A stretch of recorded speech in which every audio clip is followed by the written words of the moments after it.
Querido Espírito Santo, é o Senhor que faz com que a letra escrita na Bíblia se torne viva. É o Senhor que traz revelação e não peso, não religiosidade. É o Senhor que revela ao nosso coração as verdades que carregamos para uma vida toda. Pedimos que o mesmo poder que esteve sobre a mensagem de Jesus esteja sobre essa mensagem nessa noite. O pregador é completamente diferente, falho, cheio de fraquezas, muito diferente daquele pregador santo, ungido, que reuniu ao monte uma multidão de pessoas e pregou essa mensagem, o nosso Jesus.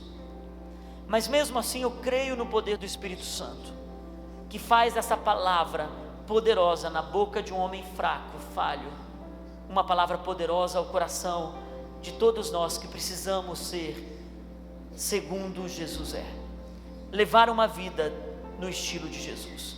Nós te clamamos, fala conosco, em nome de Jesus, amém e amém. Queridos, quando nós olhamos para essa mensagem, para esse conteúdo de Mateus capítulo 5, Mateus capítulo 6, Mateus capítulo 7, aonde Jesus discorre sobre um estilo de vida completamente diferente do que o mundo abraça, completamente oposto do que o mundo acolhe e o que o mundo decide viver, um estilo de vida aonde se olha primeiro para as ações do coração, os pensamentos do coração, um estilo de vida que depois se preocupa com o próximo, um estilo de vida que depois alcança os perdidos, um estilo de vida que resolve uma vida de pureza, um estilo de vida que decide, ao invés de irar-se, ser manso, ser pacificador, um estilo de vida que abandona todo tipo de adultério e de lascívia e acolhe com poder, graça e tem força para continuar, um estilo de vida que constrói na rocha e não na areia. Jesus discorre sobre esse estilo de vida no Sermão do Monte. Talvez de todas as mensagens e pregações, não pelo pregador e não por aquilo que você recebeu e transformou sua vida, mas todas as mensagens que ouvimos nessa casa nos últimos anos sobre cura interior, sobre cura divina, sobre bênçãos, sobre prosperidade, sobre dízimos e ofertas, de todas as mensagens que ouvimos de todos os tempos, essa é a principal mensagem do Evangelho. Essa é a mensagem mais importante que precisa ter, como cristãos, nós encararmos isso como algo que nós precisamos levar para a nossa vida. Semana passada eu falei sobre a importância dessa mensagem, sobre o porquê ser pobre em espírito, sobre o porquê você precisa colocar seu coração diante de Deus, sabendo quem você é, sabendo que você não pode nada, como nós cantamos hoje, Ele é digno de tudo, porque tudo vem dEle, tudo é para Ele, dEle é a glória. Quando alguém é pobre de espírito, o primeiro ponto da mensagem de Jesus, nós podemos reconhecer quem nós somos, sem máscaras. Nós podemos reconhecer quem nós somos, sem aquele sorriso do está tudo bem quando está tudo mal. Nós podemos reconhecer que tudo que nós temos vem dEle, a força do nosso braço, a inteligência, a criatividade vem dEle, e é por isso que nós conquistamos algo. Nós falamos semana passada por que a importância de guardarmos o Sermão do Monte, porque um dia eu e você iremos nos apresentar diante dEle. Porque um dia eu e você, ao chegarmos no final dessa vida, ou no dia que Ele voltar para nos buscar e para reinarmos com Ele nessa terra, eu e você teremos que prestar contas das nossas falas, das nossas ações, do que ouvimos, do que escolhemos viver, de como decidimos andar nessa vida. E teremos a colheita ou o prejuízo, ainda que sendo salvos, a colheita e o prejuízo disso. Por isso nosso coração, queridos, precisa, como maduros em Deus, ou gente que quer amadurecer em Deus, olhar para a escada que eu usei semana passada, e subi os degraus semana passada. Se você não ouviu essa mensagem, procure na internet. Cada passo nos leva a um lugar de estar com o coração mais prontos para Deus, sem julgar o outro que está avançando e crescendo. Fazendo um resumo disso, eu quero que você vá para Mateus capítulo 5. Vamos ler novamente até o verso 7.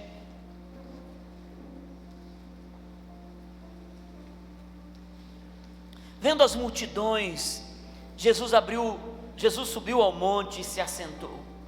Seus discípulos aproximaram-se dele e ele começou a ensiná-los, dizendo: bem-aventurados, felizes, ou ainda muito felizes, grandemente felizes, os pobres em espírito, aqueles que reconhecem quem são, aqueles que sabem que sem Ele não são nada, pois deles é o reino dos céus. Falamos sobre isso semana passada.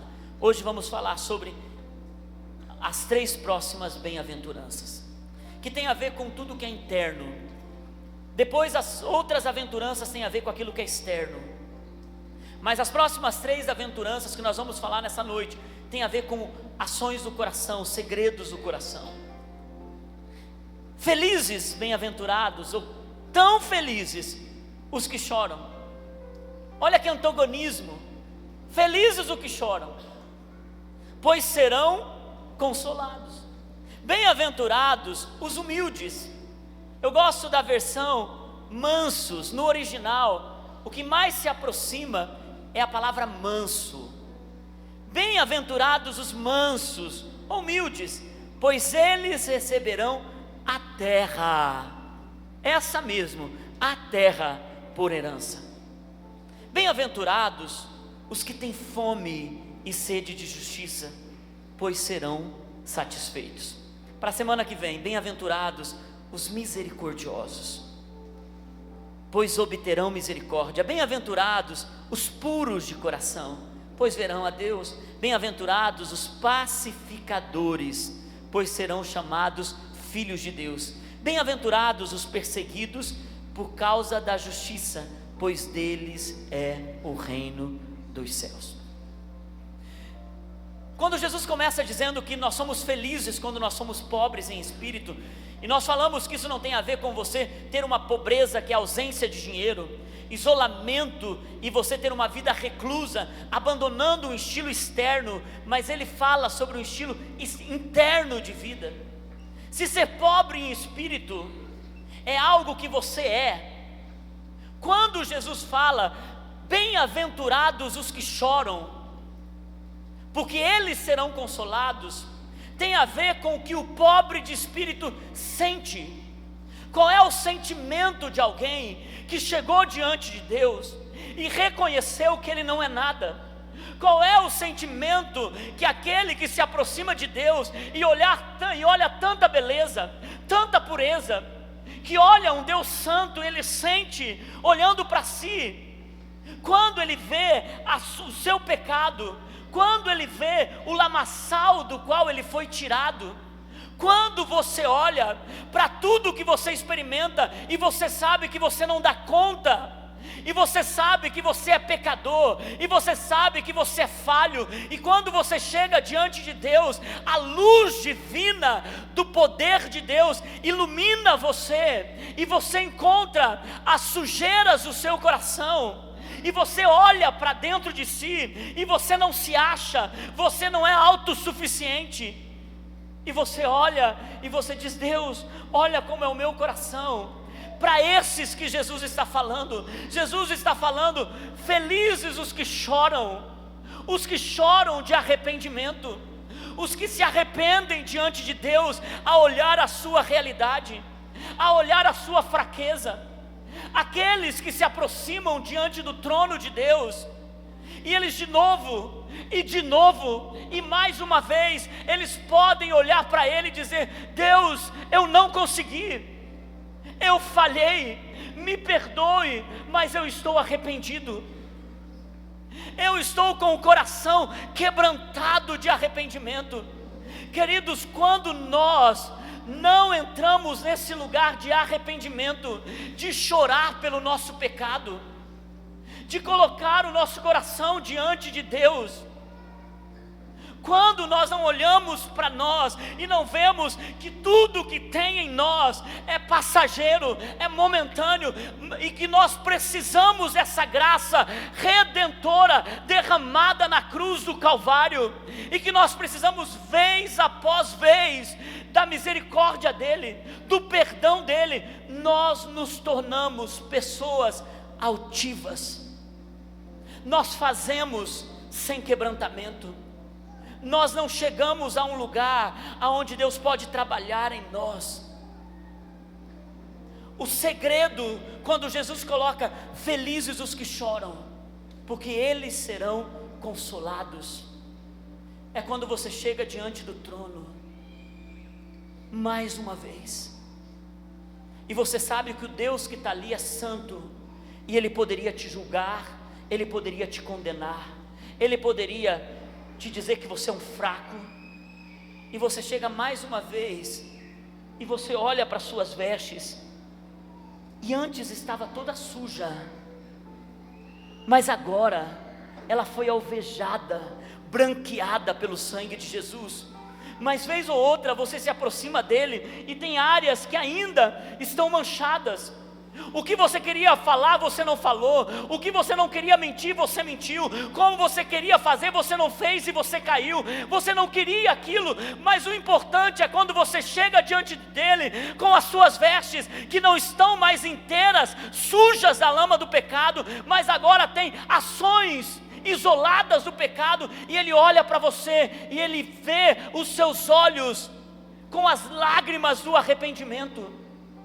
E mais uma vez, Ele olha para você e Ele diz: sim, filho, há perdão de novo.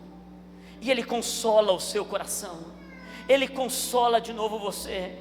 E o que é mais impressionante, que é o que Jesus diz: felizes os que choram, porque eles serão consolados. Porque não há beleza maior, queridos, não há graça, sentimento maior do que você chegar cheio de pecado, ou você chegar se lamentando por algo que você fez, pensou, agiu, e você sair da presença de Deus tão livre, impressionantemente pronto para continuar sua jornada. Por isso que o assassino, como o apóstolo Paulo, encontra graça e misericórdia, não apenas quando caiu do cavalo e Jesus tocou ele, mas vez após vez, o apóstolo Paulo está dizendo: o mal que eu queria, o bem que eu quero não faço, e o mal que eu não quero, esse eu estou fazendo, mas graça vem sobre a minha vida. O apóstolo Paulo encontra diante do trono graça, porque há um coração de arrependimento. Tem gente que não chora mais pelos seus pecados, tem gente que não se arrepende mais, tem gente que a única coisa que faz é frequentar um culto de domingo, ele não apresenta mais seu coração. Deus nos guarde, queridos, de envelhecermos no Evangelho com o coração passivo, morno, sem voltar ao primeiro amor. A minha oração é que eu e você possamos chegar ao final da nossa jornada, seja aos 80, 90 ou 100 anos, ainda lá poder dizer para o Senhor: Senhor, meu coração ainda é colocado diante da Tua presença. Esquadrinha cada quadro do meu coração e vê se há algum mal em mim, e me perdoa, Senhor, pelos maus que eu faço, e até por aqueles pecados que não são intencionais. Colocar o coração na presença de Deus, queridos, quando nós não choramos mais por isso que o apóstolo Paulo, em 2 Coríntios capítulo 7, versículo 9, ele coloca assim, 2 Coríntios capítulo 7, versículo 9, ele fala a diferença entre o arrependimento e o remorso. O remorso não traz choro, que traz consolo. Agora, porém, me alegro, não porque vocês foram entristecidos, mas porque a tristeza os levou ao arrependimento. Imagina eu chegar aqui e dizer para vocês: gente, estou muito feliz porque vocês estão chorando, estou muito feliz porque vocês estão tristes. O apóstolo Paulo está dizendo: gente, eu no fim das contas estou alegre, porque a tristeza que está agindo em vocês, operou em vocês, levou vocês ao arrependimento, pois vocês se entristeceram como Deus desejava. Há uma tristeza que Deus deseja, há de fato um lamento que Deus deseja, há um gemido que Deus deseja em nosso coração. Quando alguém perde esse gemido, ele começa a se esfriar no Evangelho, ele lida o Evangelho como apenas algo que ele quer, mas ele não quer viver aquilo. Ele sabe que é bom, mas ele não quer se entregar totalmente.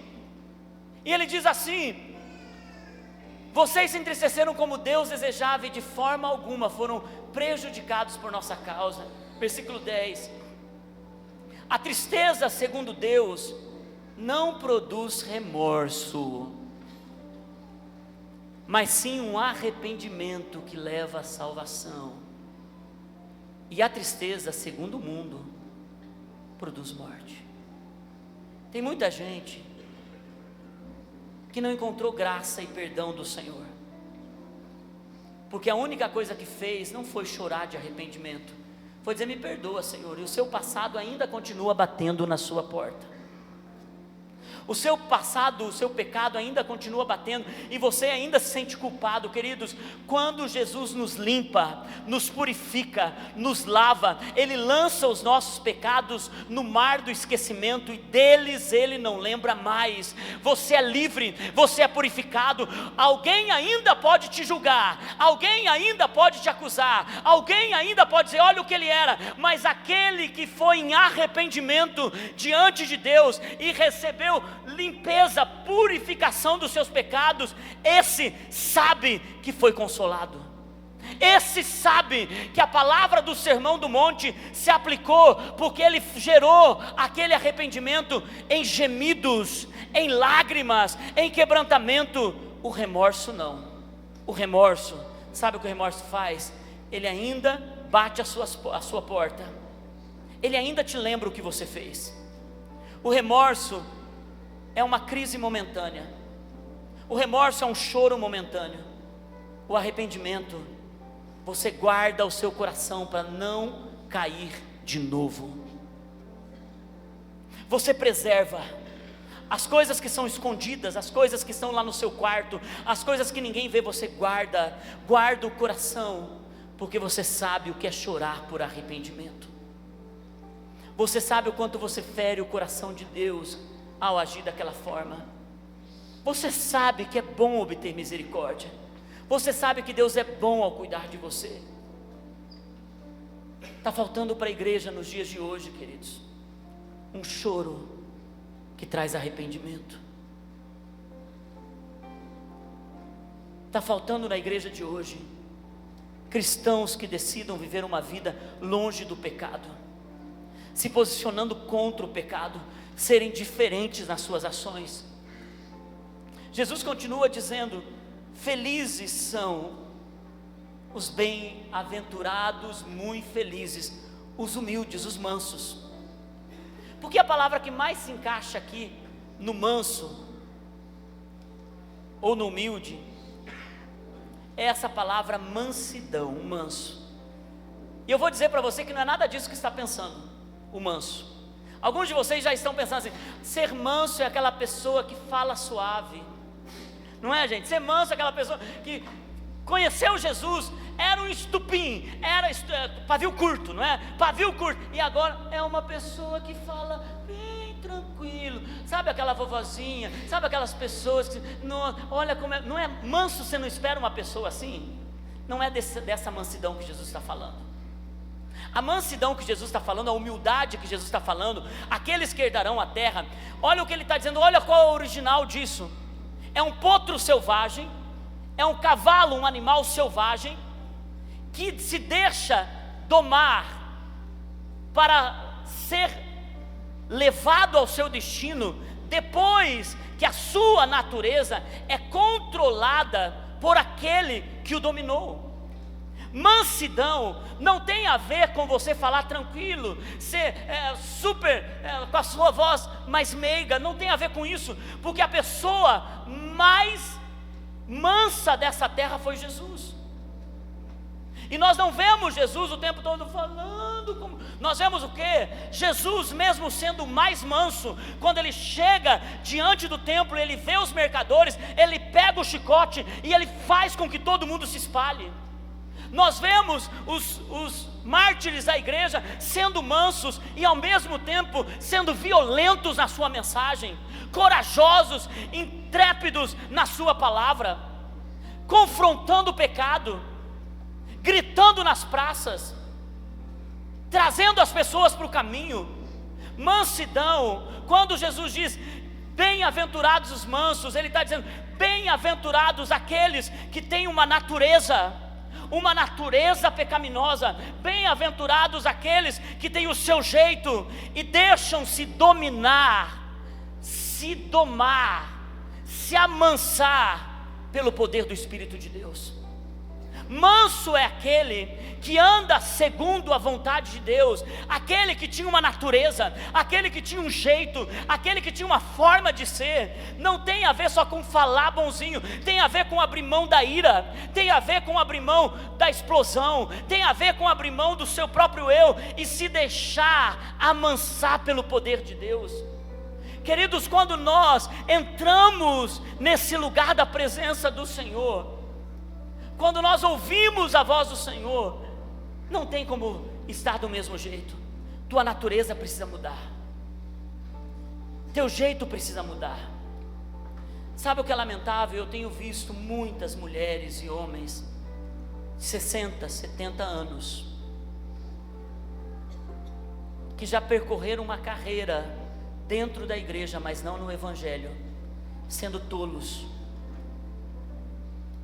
Chegaram no momento da vida em que eles olham para a igreja, olham para os pastores, olham para as coisas que são cheios de falha, e eles perderam aquele coração aonde são pobres de espírito, aonde eles choram por arrependimento.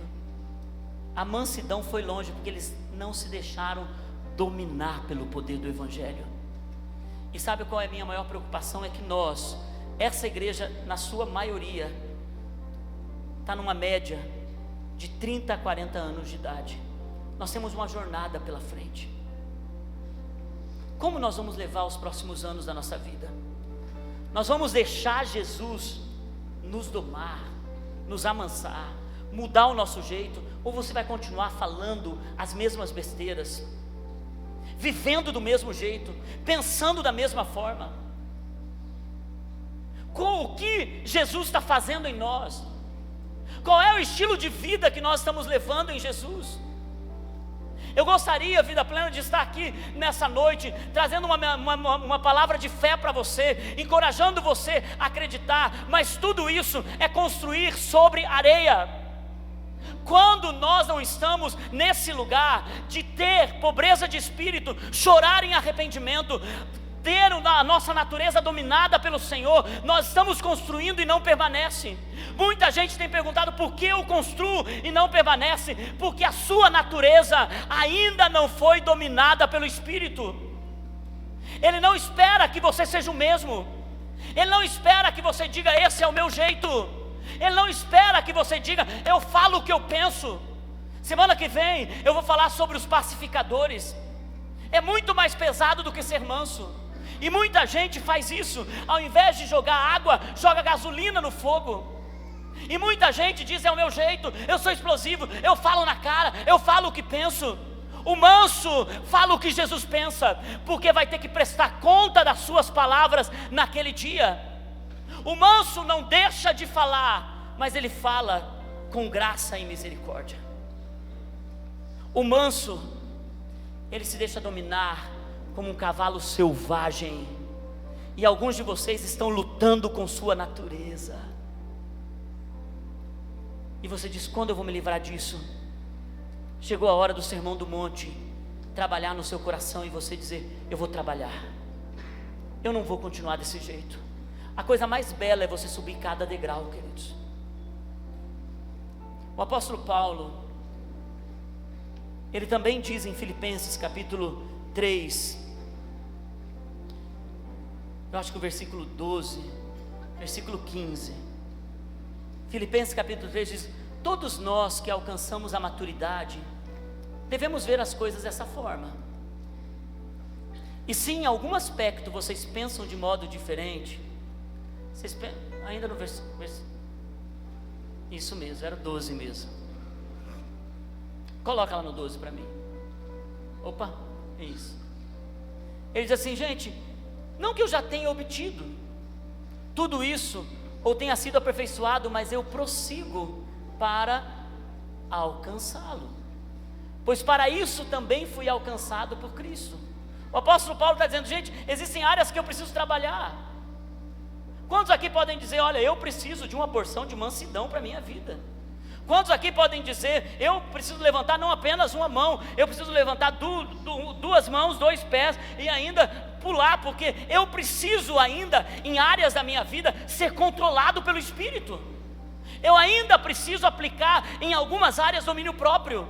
Eu falo como o apóstolo Paulo: não que eu já tenha obtido tudo isso, ou tenha sido aperfeiçoado, mas prossigo, degrau após degrau, prossigo para alcançá-lo, pois para isso também fui alcançado por Jesus. Olha o que diz o versículo 13: irmãos, não penso que eu mesmo já tenha alcançado, mas uma coisa faço, esquecendo-me das coisas que ficaram para trás e avançando para os que estão adiante de mim. Sabe o que é isso? Trabalhe. É tão duro. Eu não quero ver eu e você chegar aos 60 anos e olhar para você e ver você tendo atitudes tolas.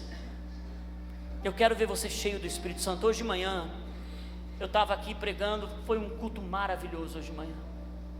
Tinham 2 senhoras aqui na segunda fileira, irmã Lúcia e irmã Maria. A Dani acha até que eu errei o nome dela, eu não tenho certeza, vou perguntar para ela semana que vem. Eu vi a irmã Maria perdendo o filho dela num acidente gravíssimo de caminhão. Um ano depois eu vi a mesma irmã Maria perdendo o seu outro filho com problema de coração. A sua outra filha é uma freira, já esteve conosco aqui em alguns cultos. Essa mulher, hoje eu perguntei para elas: quantos anos vocês têm? A irmã Maria tem 71 anos. Ela serve no apoio. Ela chega mais cedo, quando ela não está servindo, ela está aqui com a sua Bíblia. Eu vejo essa irmã Maria na sala de oração. A irmã Lúcia, eu perguntei: irmã Lúcia, quantos anos você tem? 81 anos. Pode estar frio, chovendo, ela está sentada aqui.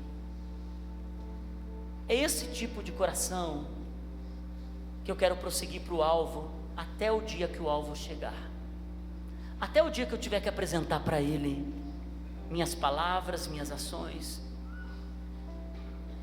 Eu não quero ser tolo, eu quero guardar o coração.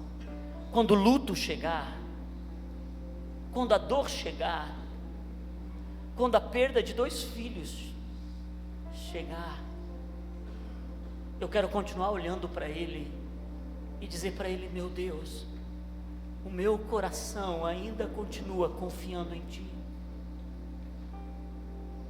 Quando a crise financeira bate na porta, quando tudo que você mais preza é tirado de você, isso te amadurece em amor por Deus. Tem gente que reclama diante de Deus por coisas tão tolas, tão pequenas. Se viesse uma provação, essa pessoa não resistiria, porque está construindo uma casa na areia. Quando você vê um vento forte passar, é aí que você percebe o quanto essa pessoa trabalhou seu coração, reconheceu diante de Deus quem é, chorou de arrependimento, deixou-se ser controlado, está caminhando para o alvo, está trabalhando o seu coração, está mudando suas atitudes. está rompendo com o seu interior, está de fato matando a sua carne. Mas tem gente que não mata a carne, tem gente que faz a carne aparecer e ainda diz que é bonito, diz é o meu jeito, é a minha forma. Queridos, quando você vem para Cristo, não é mais você quem vive, é Cristo que vive em você. O evangelho do você vive pode ser o pregado por todos os lugares, mas não na palavra de Deus. A palavra de Deus tem a ver com uma renúncia que gera felicidade. Por isso que Jesus disse: felizes são os mansos, os que se deixam dominar, porque eles herdarão a terra. O que é herdar a terra? É ter influência, é ser próspero, é alcançar lugares que outros não podem alcançar. Mas aqueles que se deixam dominar, Jesus diz, como disse o pastor Luiz aqui, chegou o tempo, Deus não precisa mais esperar. Deus não precisa mais esperar. E Jesus continua então dizendo: eu quero chegar. Felizes são, bem-aventurados são. Vamos continuar lendo esse texto, versículo 14, e eu quero chegar ao 15. Prossigo para o alvo a fim de ganhar o prêmio do chamado celestial. Olha o que o apóstolo Paulo está dizendo: eu estou prosseguindo porque tem um prêmio no meu chamado celestial. Deixa eu dizer uma coisa para você, queridos. Esse lugar não é um menu para você. Se você quer um menu de terça-feira, tem cura divina, na quarta tem a bênção para a família, na quinta tem a libertação, na sexta a prosperidade, no domingo a gente festeja. Esse não é um lugar para você. Nós acreditamos que Deus tem cura, tem libertação, prosperidade, que Deus tem tudo isso, mas nós não temos um menu. Nós primeiro queremos conhecer a face de Deus, queremos olhar para Ele, nós queremos um lugar aonde nós vamos prosseguir para o alvo, até chegar no nosso chamado celestial, e nós vamos trabalhar o nosso interior, ainda que as bênçãos não cheguem no nosso tempo, ainda que você esteja esperando e a bênção não venha no tempo chegado, mas ela vai chegar no tempo de Deus. E o apóstolo Paulo então diz para os maduros, versículo 15: todos nós que alcançamos a maturidade, devemos ver as coisas dessa forma. E se em algum aspecto vocês pensam de modo diferente, isso também Deus esclarecerá a você.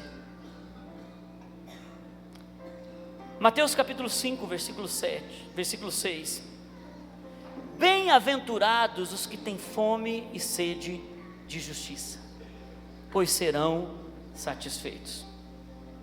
Quando Jesus fala sobre fome e sede de justiça aqui, Jesus está falando da fome mais violenta, do maior desespero de fome que alguém possa sentir ou passar. Eu não sei quantos de vocês já passaram fome. Alguns de vocês dizem que passaram fome, mas nem é tão verdade assim. O problema aqui no Brasil, é muito difícil quem realmente passe fome. Graças a Deus, Deus tem dado uma graça que a gente consegue tirar da terra, nem que seja para encher a barriga. Coisa terrível é estar na África, como nós tivemos e como nós vamos agora em agosto, e você ir para uma aldeia, gente, e você passar pelas casas, pelos casebres, e as crianças estarem ali esperando a mãe voltar com comida por 3 dias. É desesperador você ver a fome instalada no lugar. O Brasil não tem fome, ele tem vontade de comer. Nós chegamos ao 12:30 e já passou o horário de comer, porque era 12:00, e você diz: estou com uma fome, mas na verdade você não está com fome, você está com vontade de comer. É diferente fome de vontade de comer. Esses dias nós estamos fazendo o jejum de Daniel, e chega um momento que você não aguenta mais arroz, feijão, legumes, você não aguenta mais sopa, ainda que a Naine faz uma sopa maravilhosa, você não aguenta mais sopa. Você não aguenta mais sopa. Sexta-feira a gente veio para o musical, que foi lindo, especial, e a gente veio para o musical, eu estava com uma fome, mas pensando, vou ter que voltar em casa e bater aquele pratão de sopa, ai que coisa, então eu estava, ai que fome, não era fome, era vontade de comer, para sustentar aquilo que estava e de repente a pastora Andréia chega com antipasto de berinjela, e cebola e pimentão. Ela diz: pastor, eu fiz, então eu levo para a gente, mas eu cheguei em casa, mas eu comi aquele negócio que, tipo, eu matei mas não matei a minha fome, matei a minha vontade de comer. Fome é o que Coreia do Norte, eu oro muito por Coreia do Norte, então estou atento a tudo que eles estão fazendo, é o que Coreia do Norte, eles estão vivendo, aonde agora, o último relato foi que a miséria é tão grande na Coreia do Norte, a Coreia do Norte está passando um momento de tanta fome, que as famílias estão comendo os seus mortos, de tanto desespero de fome. Quando Jesus fala aqui, Ele diz: tenham um desespero, uma fome, sejam famintos e sedentos por justiça. Tem gente que não tem mais fome, tem gente que não tem mais fome por Deus. 3 áreas que nós precisamos ter a fome, aquela fome desesperadora. Primeira, uma fome diante de Deus, uma fome por Ele, uma fome pelas coisas do eterno, uma fome pelas coisas que vêm do céu, uma fome tão desesperadora, que não te satisfaz qualquer coisa, não te satisfaz um entretenimento, não te satisfaz um menu do hoje tem isso, hoje tem aquilo, há mais. E é por isso que aqueles que estão famintos, eles chegam diante de Deus e eles dizem: Deus, tem que haver mais, tem que haver mais do que isso. Eles não criticam porque não tem, eles não criticam porque não chegaram, mas eles querem mais. Esses dias eu vi uma mensagem, depois apliquei essa mensagem na minha própria vida. Naine estava vindo do tempo de oração dela, e ela dizendo para mim, meu Deus, eu quero experimentar mais, eu quero experimentar mais de Deus, tem que haver mais do Senhor para a minha vida. Mas toda vez que eu vejo a Naine vindo do tempo de oração dela, está com o olho desse tamanho. Ela diz o que Deus falou com ela, ela coloca o coração sensível na presença de Deus. Esses dias ela pediu uma coisa de manhã para o Senhor a respeito de uma pessoa, à noite a pessoa mandou uma mensagem dizendo: Deus falou comigo isso. Ela sentiu Deus dando uma resposta para ela no mesmo dia, e eu fui pronto para dizer para ela, eu falei: amor, uau, você já está num lugar em Deus maravilhoso, que lugar tremendo, eu gostaria de estar nesse lugar. Naquele momento o Espírito Santo lembrou da palavra que eu tinha ouvido, e o Espírito Santo falou comigo: cala a tua boca, cala a tua boca, porque quando você tira a fome de alguém pela minha presença, você está tirando o bem mais valioso que ela tem. Queridos, nós chegamos a um lugar em que a gente pode estar satisfeito, porque simplesmente matou uma vontade de comer. Mas o que Jesus está dizendo aqui é que nós precisamos ter fome pela presença de Deus, fome pelas coisas do eterno. É por isso que o jejum, a oração e a leitura da palavra, ela deixa você desconfortável. É por isso que o jejum, ele deixa você numa irritação. É por isso que o jejum, ele tira você do eixo. Não é verdade? Gente, nós pedimos para você escolher 3 jejuns. 3 jejuns. Aqueles que podem, façam de Daniel, é violento. Aqueles que não podem, façam 24 horas, é outro jejum violento. Parece que você começou o jejum 2 horas depois, você já está morrendo de fome. E você sabe que ainda tem mais 22 horas para ficar sem comer. Você diz: ai meu Deus, eu não vou aguentar. Não é assim, gente, o jejum.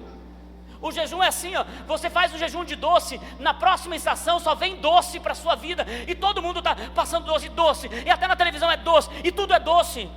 Por quê? Porque você está trabalhando a sua carne, você está batalhando de uma forma interna. Por quê? Porque você está colocando o seu coração para ter fome de Deus. E você olha para aquilo e você diz: como eu quero ter fome de Deus, como eu tenho fome dessa comida, como eu quero ter fome de Deus agora mesmo. Gente, Como eu quero ter fome de Deus, como eu quero comer uma picanha. Como eu quero ter fome de Deus, como eu quero alguns entretenimentos para a minha vida. Fome, uma fome desesperadora. Teve gente que já não tem mais essa fome. Você chama para um seminário, não vem mais. Você chama para uma conferência, não vem mais. Você chama para um tempo de oração, não vem mais. Onde está a fome? Cadê aquela fome do início? Cadê aquele coração do começo? Por isso que Jesus em Apocalipse diz: volte ao primeiro amor, volte a ter fome por mim. Queridos, porque quem não tem fome, o doente não tem fome. Já percebeu uma pessoa doente?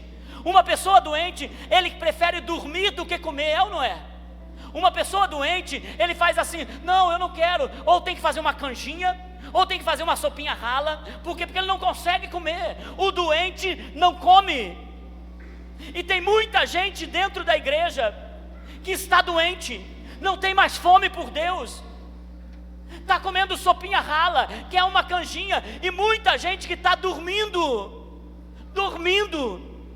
e o dia virá, aonde nós teremos que colocar o coração, ou famintos por Jesus, ou mornos por Ele. E é por isso que Jesus disse: tenho fome e sede de justiça, para a minha justiça sobre a sua vida, a minha justificação sobre a sua vida. Segunda coisa, que nós vamos ter fome de justiça, e essa justiça é aquilo que muda o nosso caráter. Se você não tem fome por mudança de caráter, se você não está faminto e sedento por mudar a sua forma de lidar com as situações da vida, Deus nunca vai poder te colocar em influência sobre a terra. Porque aquele que tem fome desesperadora por mudar a sua atitude e trabalhar nisso, Deus pode estabelecer essa pessoa. Quem você é? O mesmo de um ano atrás? Marido, você continua o mesmo, falando as mesmas coisas, tratando a sua esposa do mesmo jeito? Mulheres, vocês continuam com a mesma atitude? Filhos, é a mesma postura em casa?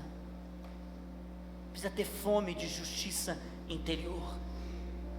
E a terceira justiça que Deus está falando, a primeira é divina, a segunda é moral, e a terceira é social. Aquele que encontra fome por Deus, aquele que olha quem ele é e trabalha o seu caráter, ele começa a ter uma visão para o externo, ele começa a olhar para aqueles que estão lá fora, ele começa a olhar para a sociedade, para a comunidade, e ele começa a sentir peso no coração, e ele diz: eu tenho fome de mudança, eu tenho fome para mudar essa situação, eu tenho fome para quando chegar nesse lugar, ser um médico, um advogado, um juiz.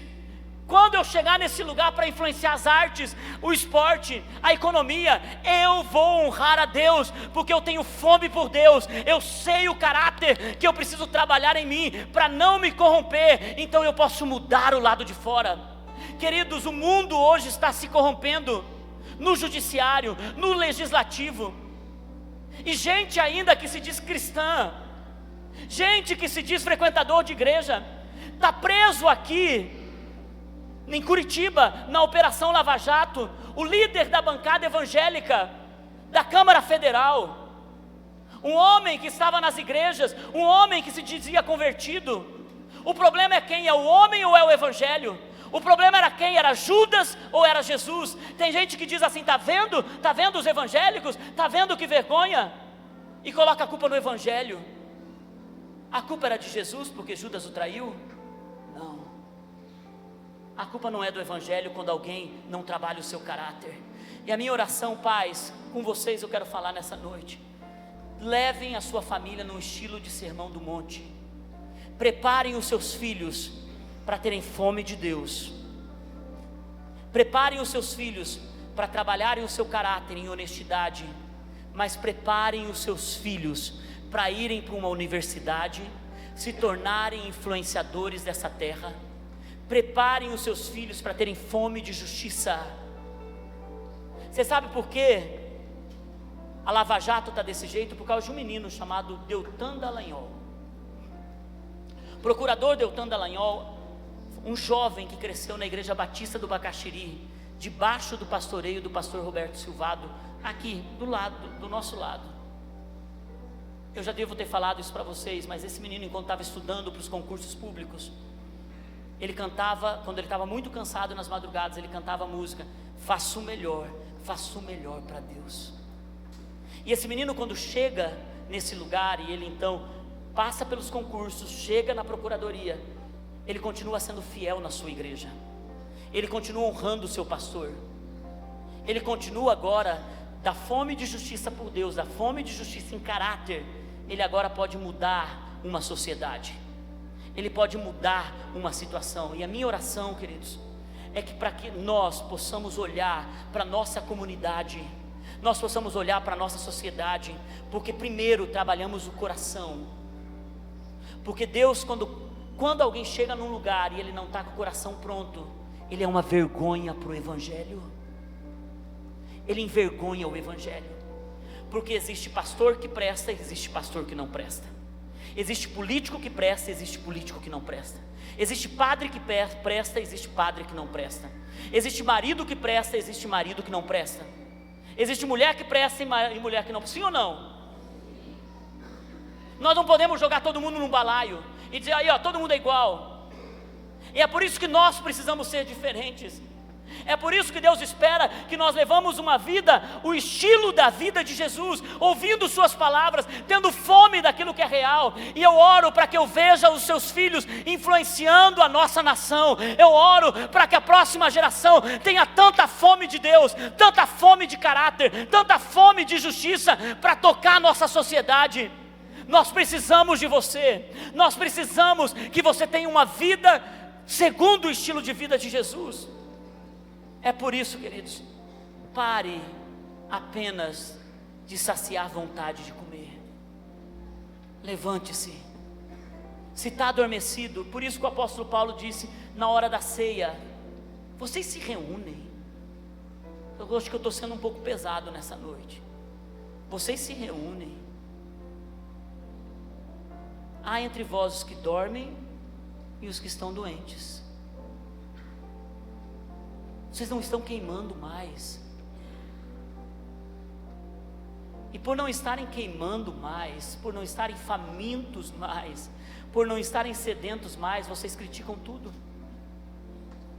Vocês fazem várias observações que são carnais.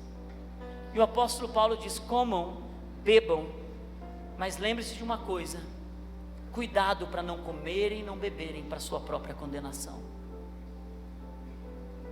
Tem um evangelho, queridos, aí que está dizendo: curta a vida, sem responsabilidade. Eu preguei semana passada: aquele que casa tem responsabilidade com a família. Quem abraça o evangelho tem responsabilidade com o evangelho. Daremos contas, em primeiro lugar, pelas ações que tivemos do evangelho.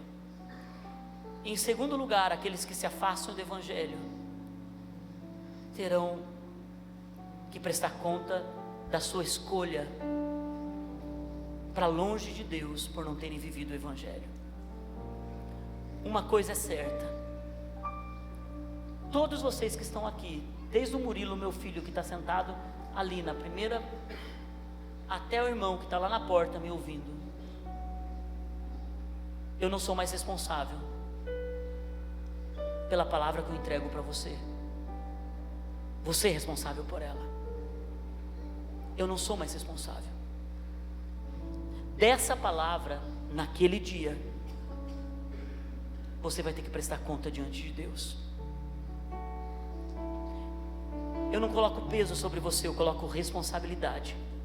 O peso diz a teu respeito: você não consegue. A responsabilidade diz a teu respeito: você está crescendo.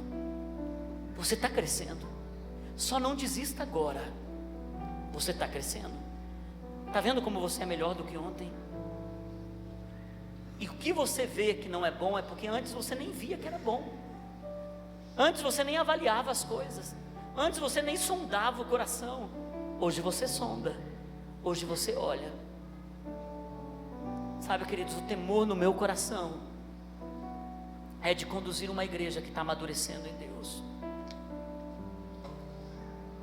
Eu quero sim uma igreja cheia, eu quero sim uma igreja avivada, mas eu quero uma igreja responsável com o Evangelho. Por isso nessa jornada eu estou me surpreendendo, porque a jornada do Sermão do Monte a gente poderia ter muito menos pessoas, porque é diferente do que fé, é diferente do que honra. Mas você quer ouvir o que Jesus tem para a sua vida, e você quer mudar, você quer transformar, não porque você pode, porque você não pode. Você é pobre de espírito, sem Ele você não pode nada, mas com Ele você pode todas as coisas. Todas as coisas. Prossiga para o alvo. Fale como o apóstolo Paulo. O apóstolo Paulo, o top dos tops. Ele diz: nem eu alcancei ainda, mas eu prossigo para o alvo, e estou trabalhando nisso.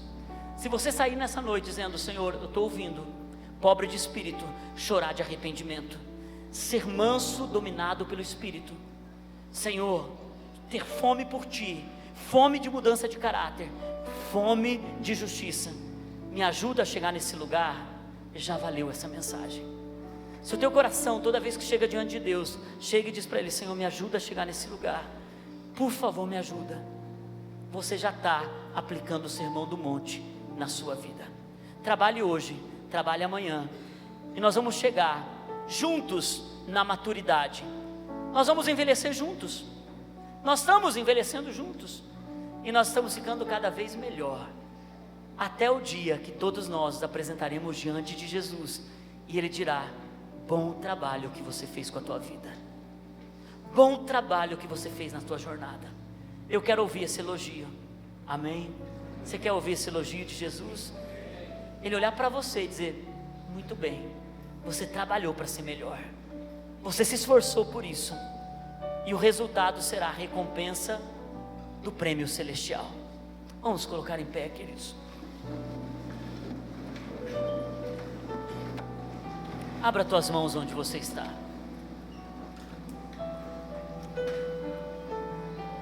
Você não pode apresentar nem sequer seus filhos diante de Deus naquele dia. Somente você. Aos inocentes, às crianças inocentes naquele dia, eles terão livre acesso.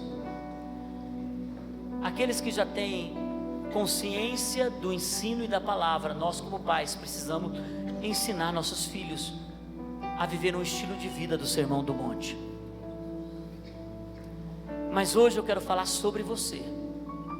Não quero falar sobre o Murilo, sobre o Mateus, que são meus filhos. Quero falar sobre mim. Naine só pode falar sobre ela. Você só pode falar sobre você. Você ama demais essa pessoa que está do seu lado, mas só pode falar sobre você. Mudança só pode vir de você. Entrega só pode vir de você. Temos falado vez após vez, não é como o homem começa, mas é como o homem termina. Olha para dentro do teu coração. Avalie o Sermão do Monte de novo para a sua vida. Pergunte para o teu coração: você é quebrantado diante de Deus? Tem pecado que te traz remorso? Tem pecado que precisa de arrependimento nessa noite? Tem uma entrega para ser feita nessa noite? Tem um derramar de coração que precisa ser colocado diante do altar nessa noite? Tem um gemido da sua alma que precisa vir nessa noite? Tem um desespero no seu coração para Deus controlar a sua vida, para você ser manso, para mudar o seu jeito? Onde está a fome? Onde está a fome por Deus? Talvez você esteja há tanto tempo nesse lugar e você já foi faminto, mas não é mais. Talvez você já esteja há tanto tempo aqui e você está fazendo no piloto automático, tudo no piloto automático, tua vida espiritual está no piloto automático, e Deus está dizendo: busque mais, tenha mais fome de mim, tenha mais sede por mim. É uma noite de entrega, queridos, é uma noite de entrega profunda e verdadeira. Não deixe se tornar um tolo, não deixe a erva daninha entrar no teu coração, não deixe, jogue fora nessa noite palavras que vieram, atitudes de gente tola que veio sobre você, crítica de gente que está na passividade, lamentavelmente está doente, não tem mais fome por Deus, não podem tocar o teu coração, não podem, não devem. Guarda o teu coração, tenha fome por Deus, tenha fome pela presença do Senhor. Enquanto nós vamos cantar essa canção, faça uma entrega ao Senhor, só tua, dê palavras que são só do seu coração, mas entregue a Ele nessa noite. Talvez você não tenha muito para oferecer, mas derrame o teu coração para Ele, sincero e contrito, sincero e contrito. Entrega o teu coração para Ele, dê tudo para Ele, derrame a Ele, derrame o teu coração à presença do Senhor, deixa Ele incendiar você de novo.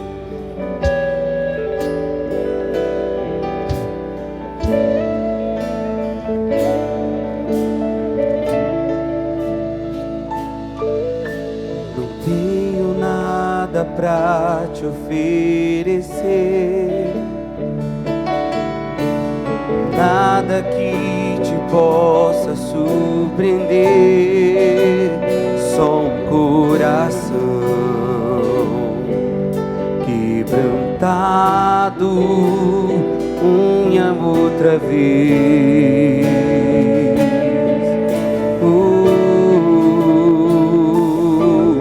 Não há nada que me apaixone mais, nada que me fascine mais, só tua presença, só o teu olhar me fazem suspirar.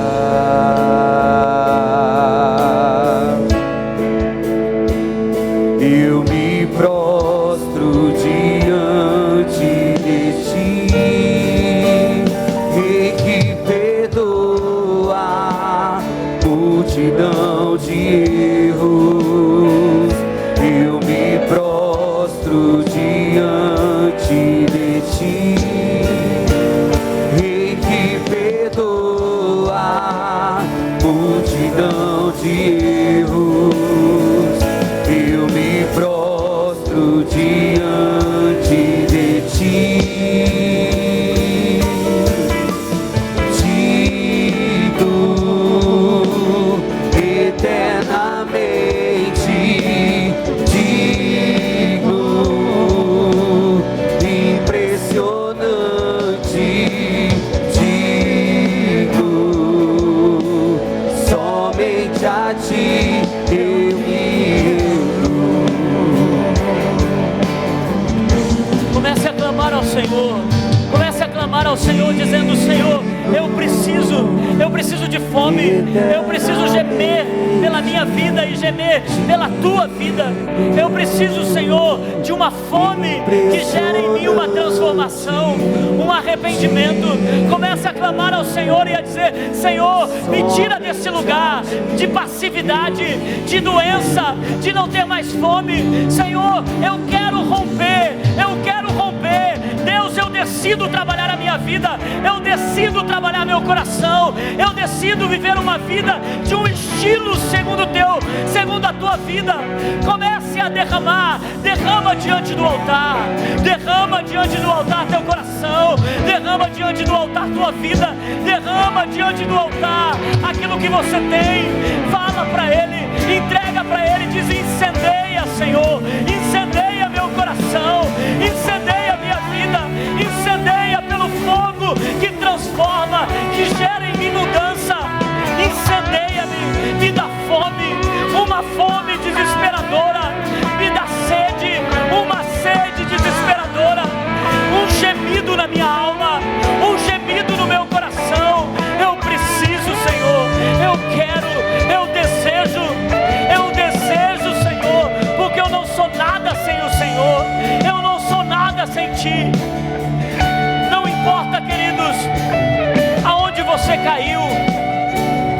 Talvez você tenha caído num lugar tão sujo, talvez você está lidando com coisas tão longe daquilo que é padrão de Deus para a sua vida, e você tem tido remorso ao invés de arrependimento, e hoje o Senhor está dizendo: entra por esse caminho, entra por esse caminho, aonde o teu coração se quebranta. É uma decisão, não apenas nesse lugar, é uma decisão quando você sai daqui, quando você vai para a tua casa, quando você está sozinho, quando você dobra o seu joelho na sua casa, quando você chora diante de Deus, quando você está diante dele, naquele trono, onde ele diz para você: como você está branco, mas ainda tem isso daqui, vamos limpar mais isso. E você que achou que ia receber dele algo tão pesado, sai de lá livre e cheio de esperança. Nunca deixe o trono de Deus, nunca deixe o trono de Deus, porque toda vez que você ouve a voz do inimigo, ele te coloca num lugar de sujeira, um lugar que você não consegue, que você não pode. Toda vez que você ouve a voz de Deus, ele diz: você já venceu muito e vai vencer isso também. Ouça a voz do Senhor, mantenha-se diante dele, aplique essa palavra, jejue essa semana, escolha um dos jejuns essa semana. Você nem precisa fazer mais 20 dias, faça só o restante dos dias. Mantenha o teu coração com fome de Deus. Por favor, queridos, pare de tomar sopinha, pare de matar a vontade de comer. Deixa Deus manter você faminto. Essa fome nunca vai acabar até o dia que você olhar para Ele e tudo vai se preencher em você. Ele te fará satisfeito, porque Ele te abençoará. Deus abençoe a sua vida ricamente, e que vocês tenham uma semana abençoada em Cristo Jesus. Amém. Deus abençoe. Vão com Deus, abençoados em nome de Jesus.